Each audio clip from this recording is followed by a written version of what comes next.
Le pacifisme et tout ce qu'il repose, il est à l'ouest. Et les euromissiles, ils sont à l'est. We shall fight in the hills. We shall never surrender. Não estamos mais isolados. A solidariedade europeia não nos faltará. Diplomatas, um podcast de análise da atualidade internacional com Teresa de Sousa e Carlos Gaspar. Sejam muito bem-vindos a mais um episódio do Diplomatas, um podcast do Público e do IPRI sobre política internacional. O meu nome é António Saraiva Lima e tenho ao meu lado os nossos habituais analistas, a jornalista Teresa de Sousa e o investigador Carlos Gaspar. Muito bem-vindos, meus amigos. Estamos a gravar este episódio ao final da manhã de quarta-feira, dia 18 de março. Vamos continuar a analisar os últimos desenvolvimentos do conflito no Médio Oriente, nas suas várias dimensões, incluindo a tentativa de pressão de Donald Trump sobre os aliados dos Estados Unidos, por causa dos constrangimentos no Estreito de Hormuz. No âmbito da guerra no Irão, vamos fazer a ponte para o Conselho Europeu, marcado para esta quinta e sexta-feira em Bruxelas, e que terá os temas da segurança energética e da escalada das tensões no Médio Oriente como pratos fortes. No final do episódio vamos responder a uma pergunta que nos foi enviada por um ouvinte do Diplomatas, que quer saber a opinião da Teresa e do Carlos sobre o papel das chamadas potências médias na mudança em curso da ordem internacional. Eu já agora aproveito para relembrar que quem nos ouve que pode e deve enviar perguntas e sugestões de temas para o podcast. Basta enviar um e-mail para antonio.lima@publico.pt ou para podcast@publico.pt. A guerra lançada no dia 28 de fevereiro por Estados Unidos e Israel contra o Irão continua na mesma toada. A República Islâmica tem respondido com ataques contra alvos estratégicos em vários países da região e através do encerramento do Estreito de Hormuz em embarcações de países que considera hostis. Israel anunciou, entretanto, a morte de Ali Larijani, chefe do Conselho de Segurança do Irão, e ainda do ministro responsável pelos serviços secretos e do líder da milícia Baziz. Para além disso, continua a estender a guerra até ao Líbano. Os efeitos do conflito no preço do petróleo continuam a sentir-se. Na terça-feira, por exemplo, o barril de Brent, que é referência para a Europa, andava perto dos $105, quando antes da guerra o preço do barril era de cerca de 70. Ainda assim, os Estados Unidos subiram a parada, atacaram no sábado instalações militares na ilha de Karg, por onde passa a esmagadora maioria do petróleo iraniano destinado à exportação, e ameaçaram destruir as infraestruturas energéticas também dessa ilha. No seguimento das mensagens contraditórias que têm vindo da Casa Branca sobre os objetivos do conflito e o que foi ou não foi conseguido no terreno, Trump desafiou os aliados da NATO e outros países a enviarem navios de guerra para o Estreito de Hormuz para uma eventual operação militar para desbloquear o tráfego naval no Golfo. Primeiro disse que se não o fizessem o futuro seria sombrio para a NATO. Depois, e perante as respostas negativas do lado europeu, garantiu que os Estados Unidos não precisam de ninguém porque são o país mais forte do mundo, estou a citar. Entretanto, Joe Kent, diretor do órgão de contra-terrorismo americano e leal a Trump, demitiu-se, dando conta da sua oposição à guerra no Irão. Carlos, eu tentei fazer aqui um breve resumo sobre o que aconteceu na última semana. Perguntava-lhe o que é que sabemos ao 19º dia de guerra que não sabíamos no primeiro. No primeiro não sabíamos que ia durar 19 dias, justamente. Esta não é a primeira guerra dos Estados Unidos no Golfo Pérsico. A primeira, em 1991, durou 4 dias. A segunda, a invasão do Iraque, durou 43 dias. A terceira, o ano passado, foi a Guerra dos 12 dias, mas só um dia para os Estados Unidos. E esta, como o António está a dizer, já durou 19 dias. Nós não sabemos quando é que ela vai terminar, mas há uma indicação forte sobre o seu prolongamento durante mais alguns dias. O presidente dos Estados Unidos adiou a sua visita à China, marcada para o fim do mês, e o chefe do Estado-Maior-General das Forças de Defesa de Israel disse que as hostilidades iam durar até à Páscoa hebraica, que começa no dia 1 de abril. Portanto, provavelmente a quarta guerra dos Estados Unidos no Golfo Pérsico vai durar 31 dias. Sabemos também que esta campanha de bombardeamento estratégico tem, até agora, tido 3 fases. Uma primeiro dia, a decapitação do regime. Depois, a destruição dos mísseis balísticos, dos sistemas antiaéreos, dos centros de comando, não apenas militares, mas também políticos, ideológicos, judiciais e, bem entendido, também os ataques ao que resta das instalações nucleares, nomeadamente um grande bombardeamento a Natanz, um dos alvos da Primeira Guerra contra o Irão em 2025. Segunda etapa, que está em curso, é a destruição da indústria de defesa, de toda a cadeia de produção da indústria de defesa, com, aparentemente, uma grande minúcia. Não se trata apenas das grandes instalações, mas de toda a cadeia de produção e, entretanto, continuam os assassinatos contra os dirigentes iranianos e há, nos últimos dias, um foco especial do lado dos Estados Unidos, no sul do Irão, em destruir as instalações militares mais próximas dos estreitos de Hormuz. Sabemos também que houve sucessivas estratégias de escalada da guerra. Em primeiro lugar, por parte do Irão, que atacou todos ou quase todos os seus vizinhos árabes, e também Chipre, para tentar alargar o âmbito da guerra regional, mas aparentemente sem conseguir envolver os países da União Europeia. Depois Israel, que invadiu o Líbano e, portanto, alargou, como era expectável, o âmbito da guerra. Quer Israel, quer o Irão, querem uma guerra regional. Mas os Estados Unidos queriam mais do que uma guerra regional e tentaram envolver, primeiro, antes do início das hostilidades, aparentemente, ou logo no início das hostilidades, a Grã-Bretanha. E percebe-se porquê? Porque a Primeira e a Segunda Guerra que os Estados Unidos travaram no Golfo, 1991-2003, foram guerras organizadas com a Grã-Bretanha. Esta é a primeira que é organizada com Israel, mas aparentemente o primeiro-ministro britânico não esteve pelos ajustes. Depois, aparentemente, falou com a China, a França, o Japão, a Coreia do Sul, a Austrália, para lhes dizer para virem ajudar a missa, sem sucesso. E bem, não faz sentido esta escalada horizontal. Alargar é uma guerra regional, deve ser uma guerra regional. Provavelmente Trump reagiu nós não sabemos... esse convite rejeitado, dizendo que só queria saber o que é que os seus aliados iriam responder. Exato, cada um diz o que pode nestas circunstâncias. Mas nós não sabemos o que é que, se o Irão provavelmente tentou, envolver mais quer a Rússia, quer a China. A Rússia tem apoiado o Irão com informações, satélites e por aí fora, mas não há, aparentemente, um apoio da Rússia para restaurar os arsenais. Pode vir mais tarde. A China, absolutamente nada.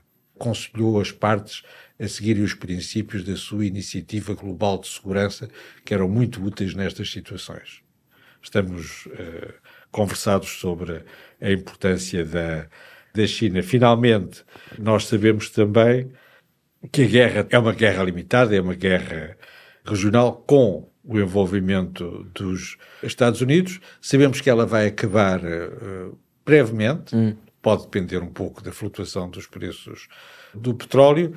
Não sabemos se ela vai acabar com uma vitória dos Estados Unidos e de Israel, que aliás não têm exatamente os mesmos critérios, são duas guerras paralelas. Se houver, efetivamente, uma deposição do regime, se houver uma queda do regime, o que parece improvável a curto prazo, haverá, com toda a probabilidade, uma queda do regime em consequência da guerra, mas não quer dizer como na Jugoslávia. Na Jugoslávia, o regime socialista do presidente Milosevic, a queda não foi imediata. Ele ainda sobreviveu uns meses ao fim da campanha aérea, mas estas derrotas são fatais. Mas, de qualquer maneira, provavelmente haverá uma semi-vitória dos Estados Unidos e de Israel, neste sentido em que o Irão já não tem as capacidades de projeção militar que tinha e, portanto, nos tempos mais próximos, não é uma potência relevante na balança do Médio Oriente, que se vai recentrar na competição entre Israel, a Turquia, a Arábia Saudita, com um rapprochement entre a Arábia Saudita e a Turquia, que já é visível neste momento. Teresa, voltando aqui, olhando aqui com mais pormenor ao desafio, ameaça de Trump, Os 27 Estados-membros, tal como o Reino Unido, recusaram envolver meios navais. Kaja Kallas, alta representante para a política externa da UE, disse na segunda-feira que os interesses da Europa estão diretamente em jogo, mas esta não é a nossa guerra. E ainda disse que as guerras são fáceis de começar, mas muito difíceis de parar. Através de Paulo Rangel, o Governo também garantiu que Portugal não está nem vai estar envolvido neste conflito. Na semana passada, no programa da semana passada, a Teresa usou a expressão cacofonia europeia para tentar explicar as diferentes posições na Europa sobre a forma como lidar com esta guerra. Pelo menos neste ponto do envolvimento direto, a Europa parece estar a falar a uma só voz. Aparentemente, sim. Vamos ver o que é que acontece no Conselho Europeu. O Carlos dizia há pouco que esta é uma guerra regional e os Estados Unidos não a devem alargar à participação de outros atores em outras regiões do mundo, nomeadamente na Europa, mas esta é uma guerra com consequências económicas globais. Aí ela é global, não é regional. E a Europa é uma das vítimas dessas consequências globais, os Estados Unidos menos, mas também. A China também é, talvez ainda mais que a União Europeia e as democracias asiáticas e os países da Ásia do Sudeste também. Agora, o que falhou nos cálculos de Trump no início desta guerra, como o Carlos já referiu, é que esta guerra tem consequências globais porque o Irão tinha uma bomba atómica, entre aspas, com a qual os Estados Unidos não contaram, que se chama exatamente Estreito de Hormuz. Trump foi avisado pelos estrategas militares dessa possibilidade, acreditou que a capitulação do regime seria suficientemente rápida para não pôr em causa o Estreito de Hormuz e a travessia dos petroleiros através desse estreito, enganou-se redondamente e agora está numa fase em que dispara para todos os lados. Ele não gosta da NATO, não gosta da União Europeia, acha que a NATO e a União Europeia foram criadas para abusar, é a teoria dele, do poder norte-americano, em vez de pagarem a sua própria segurança. As ameaças que faz à NATO neste quadro específico são absolutamente normais. É assim até que reforça a sua posição. Exatamente, até reforça a sua posição. Agora, a Europa tem de levar em conta que esta guerra, tal como ela existe, e isso vai ser certamente discutido no Conselho Europeu, é uma guerra que afeta também do ponto de vista político, porque é uma guerra que tem consequências na sua prioridade das prioridades, que é precisamente a Ucrânia. Não é o Irão, é a Ucrânia. É na Ucrânia que a Europa tem de concentrar todos os seus esforços na natureza económica, política, militar, estratégica, etc. Não há uma cacofonia europeia em relação à resposta ao pedido de Trump de apoio militar naval europeu para desbloquear o Estreito de Hormuz, mas há, apesar de tudo, diferenças em relação àquilo que a Europa pode e deve fazer. Vamos ver essas diferenças certamente no Conselho Europeu da manhã, vai haver uma discussão sobre isso. Há países, nomeadamente a França, que acham que aquela pequena frota naval que a Europa tem no Mar Vermelho para conseguir que o trânsito do petróleo não seja permanentemente afetado pelos Houthis do Iémen, possa vir a ter um papel relevante ou menos relevante ou mais relevante no desbloqueamento do Estreito de Hormuz. Há países na União Europeia, como por exemplo o presidente finlandês, que acham que a Europa, em relação a esta questão, devia ser taxativa em relação a Trump, dizendo: nós ajudamos em Hormuz se vocês mantiverem o apoio total à Ucrânia e deixarem de sabotar a guerra da Ucrânia contra a Rússia. Portanto, não se pode dizer que todos os países vejam a questão da mesma maneira. Finalmente, há um debate neste momento ainda a decorrer em torno das conclusões da Cimeira, que o Presidente do Conselho Europeu, António Costa, enviou aos líderes europeus, como faz sempre no dia 9 de março, que é que linguagem a Europa deve usar nas suas conclusões, a União Europeia, em relação à guerra do Irão e à sua demarcação em relação à guerra do Irão, em relação aos Estados Unidos.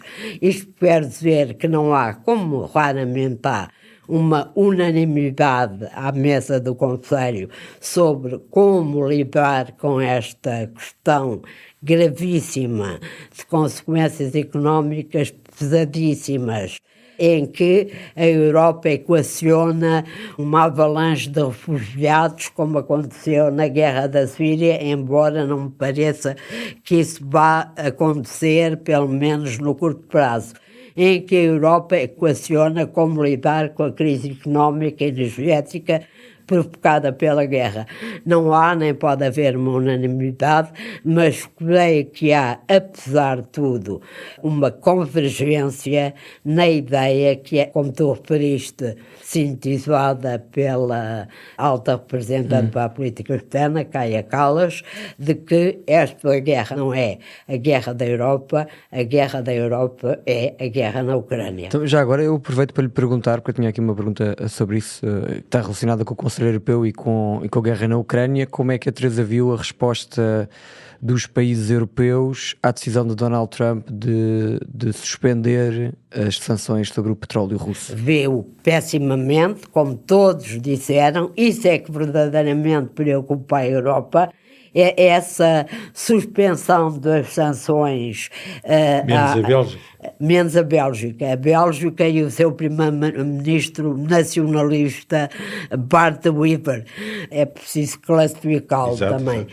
Mas... e a Hungria também, já agora. A Hungria é a nossa permanente aliada de Trump e de Putin. Nós já temos isso incluído na nossa... Exato, na nossa equação. Mas em relação à tua questão, não é que o levantamento das sanções ao petróleo russo tenha tido, como verificamos, qualquer efeito nos mercados energéticos. Não houve alterações significativas por causa disso. É o princípio, não é? É o princípio, e não é só isso. É porque é dinheiro a entrar nos cofres de Putin. Quando todos os analistas diziam a guerra, a Rússia está finalmente numa posição económica difícil para prosseguir a guerra, Trump resolve dar-lhe uma forma de voltar a encher os cofres, não muito, mas o suficiente, para ultrapassar essa situação. Portanto, para a Europa isso foi uma péssima notícia e todos os países europeus reagiram em conformidade, naturalmente, criticando aí assim com unanimidade, à exceção do primeiro-ministro belga nacionalista, que se propõe relações rápidas com a Rússia para voltar a receber petróleo russo como forma de resolver esta crise, ou do nosso amigo Orbán, que alinha sempre com tudo aquilo que Putin decide ou faz e com aquilo que Trump decide ou faz. Muito bem, voltemos aqui ao Irão e ao Médio Oriente. Ali Larijani, chefe do Conselho de Segurança e uma das principais figuras do regime, foi morto. O governo israelita descreveu-o como o líder de facto da República Islâmica depois da morte de Ali Khamenei. Carlos, acredita que esta morte poderá ter impacto na resposta iraniana daqui para a frente, nomeadamente no âmbito militar?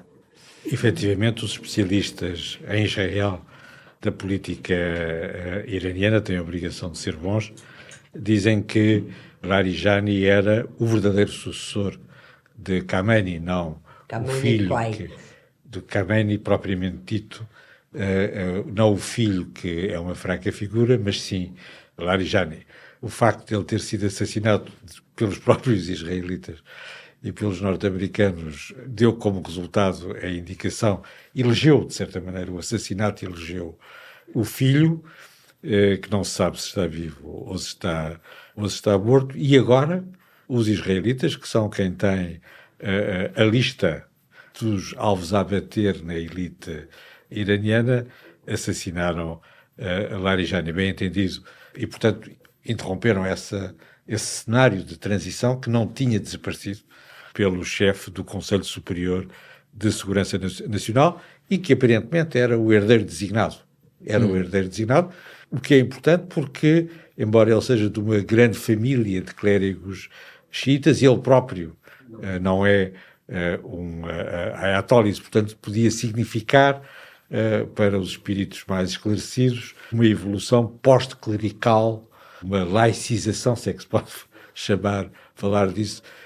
Tudo isso são cenários que os analistas gostam imenso de discutir. Na minha opinião, eu acho que esse cenário estava comprometido pelo facto de Larijani ter sido um dos principais responsáveis, se não o principal responsável, pela repressão brutal dos manifestantes em janeiro, que é o princípio desta história na conjuntura da guerra entre Israel e os Estados Unidos e o Irão.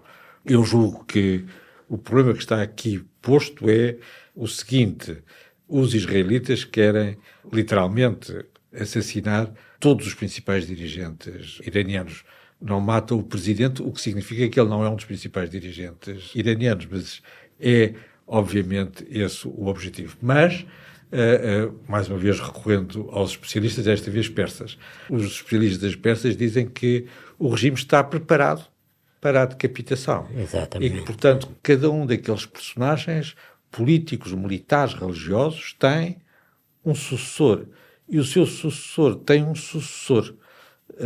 Os iranianos são um sistema político avançado e organizado e, portanto, sabem fazer esses processos de sucessão. Isso tem efeitos, não tem efeitos? Claro que tem efeitos. Também faz parte de uma lógica ou de um planeamento de sobrevivência do regime, não é? É um planeamento de sobrevivência do regime, provavelmente não funcionará, mas de qualquer maneira ele existe. Ele existe e isso limita a eficácia, pelo menos a eficácia conjuntural, desta estratégia de decapitação, que é inédita pela sua extensão. É inédita. Uma coisa é assassinar o principal dirigente de um regime político, Saddam Hussein. Outra coisa é eliminar todo o escalão superior e provavelmente uma parte já do segundo escalão, e isso dá uma certa consistência àqueles que dizem que os israelitas não querem apenas desarmar militarmente e estrategicamente o Irão, querem também desarmar e desarticular politicamente para criar o Irão, para desarticular e para criar o caos no dia seguinte. Um pouco, aliás, também como estão a fazer no caso do Líbano. É uma estratégia que tem os seus perigos. Em todo caso, obviamente, no final do dia vai acelerar aquilo que, na minha opinião, é uma transição política inevitável no regime clerical xiita, em consequência das duas guerras, das guerras sucessivas que Israel e os Estados Unidos travaram contra o regime iraniano.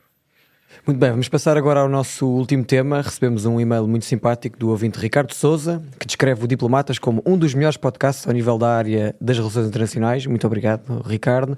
Este ouvinte quer saber a opinião da Teresa de Sousa e do Carlos Gaspar sobre o papel que alguns ditos middle powers podem ter neste reordenamento da ordem internacional. Ele dá aqui alguns exemplos: a Índia, o Brasil, a Turquia ou a Indonésia. O Carlos quer pegar por este, só quer falar sobre outros. São ótimos exemplos. A teoria das médias potências é uma teoria que está na moda e, portanto, nós vamos falar muito dessa teoria. Já temos falado também aqui, não é? Já temos falado aqui e vamos continuar a falar das médias potências ou das potências intermédias. No caso do Canadá, foi o primeiro-ministro do Canadá o responsável para pôr o termo propriamente dito, o conceito outra vez na mesa. É uma velha doutrina da sua política externa, quer do Canadá, quer da Austrália, durante a Guerra Fria, para terem uma identidade própria, definiam-se a si próprias como as potências médias que praticavam o bem nas relações internacionais. Praticar o bem nas relações internacionais não está na moda e, portanto, há aqui um problema, uma tensão nesta conjuntura. A maior parte das potências médias ou das potências intermédias efetivamente têm desenvolvido, o Brasil, a Índia, a Turquia, têm desenvolvido estratégias interessantes para tentarem não apenas uma equidistância em relação às grandes potências em conflitos, China, Estados Unidos, também a Rússia, com graus variáveis. E mesmo em relação aos próprios conflitos, não é? E sobretudo em relação aos próprios conflitos, numa falsa neutralidade em relação aos conflitos. Eu, pela minha parte, escrevi essas estratégias como exercícios na balança dos extremos, como é que uma potência relevante, uma potência intermédia consegue preservar e mesmo maximizar a sua autonomia perante as tensões crescentes, a escalada das tensões entre as grandes potências. Essas estratégias são em si mesmas importantes e são um bom tema. Aliás, é o tema de investigação do nosso ouvinte e ele tem um bom tema porque a contribuição das potências intermédias para a ordem internacional, como ele próprio também saberá, é nula. Teresa, ainda este domingo o Carlos falou aqui do primeiro-ministro do Canadá. Mark Carney esteve em Oslo, reuniu-se com 5 primeiros ministros de países do norte da Europa, prometeram mais cooperação no setor da defesa e indústria militar. É este o caminho a seguir para as potências médias, nomeadamente aqui na Europa? Eu não concordo totalmente com a conclusão do Carlos sobre o papel das potências médias. Acho que depende das potências médias o seu papel ou não. Claro. Há umas que têm naturalmente um papel menos relevante, outras, nomeadamente potências democráticas ricas, como o Canadá, as potências europeias, podem ter um papel. A Índia é uma democracia, ou até a África do Sul, o Brasil, não enjeito o seu papel na ordem internacional através das alianças que formam entre si. Por alguma razão, hoje discute-se um pouco como brincadeira, um pouco a sério, a questão de fazer todo o sentido que o Canadá adira à União Europeia. É uma discussão que é meio a brincar, mas que é meio a sério. A Europa do outro lado do Atlântico. Exatamente, a Europa do outro lado do Atlântico, antigamente eram os Estados Unidos. É uma frase da Margaret Thatcher. Exatamente. Portanto, estas alianças entre as médias potências podem fazer sentido, quanto mais não seja, na sua capacidade de articular posições comuns quando as grandes questões geopolíticas internacionais se colocam e quando a sua capacidade económica, mais uma vez, vamos à economia, a capacidade económica destas médias potências não é irrelevante, é relevante, pode jogar um papel. Esta preocupação que Carney, que o primeiro-ministro canadiano, tem tido em procurar visitar uma série de médias potências para diversificar a sua enorme dependência económica dos Estados Unidos e da China, mas sobretudo dos Estados Unidos, para os quais exporta neste momento cerca de 70% daquilo que produz. E ele já foi recentemente à China. Exatamente. E está a fazer uma série de visitas a médias potências para reforçar essa capacidade de diversificação em relação a um país que foi até agora um aliado seguro e deixou de ser. A mesma lógica segue a União Europeia. A União Europeia procura a ter acordos de associação comerciais, alguns com uma dimensão de defesa com uma pleiade enorme de países de médias potências, tem hoje a Índia, e o que aconteceu com esta mudança na administração americana, na política externa norte-americana, é que de repente a União Europeia acelerou a conclusão de acordos que às vezes levavam séculos a concretizar e que agora exatamente, e que agora são concretizados em meia dúzia de semanas. Portanto, há aqui uma lógica económica, de cooperação económica, de combate às tendências protecionistas que hoje os Estados Unidos estão a seguir, nomeadamente com as tarifas, que dá consistência, creio eu, sou menos pessimista que o Carlos, a esta tentativa de coordenação entre países que são alguns, quase todos, democracias, que são economicamente fortes e que podem, através da economia e das relações de cooperação económica, digamos, pesar na arena internacional. Muito bem, meus caros, vamos fechar por aqui. Muito obrigado pelos vossos comentários e um agradecimento a quem nos esteve a ouvir. Se ainda não o fez, não se esqueça de subscrever, de avaliar o podcast. Deixe um comentário a este episódio em qualquer uma das plataformas onde ele é reproduzido. Nós regressamos na próxima semana com mais um episódio. Um abraço. O podcast Diplomatas é uma parceria Público-IPRI, Instituto Português de Relações Internacionais.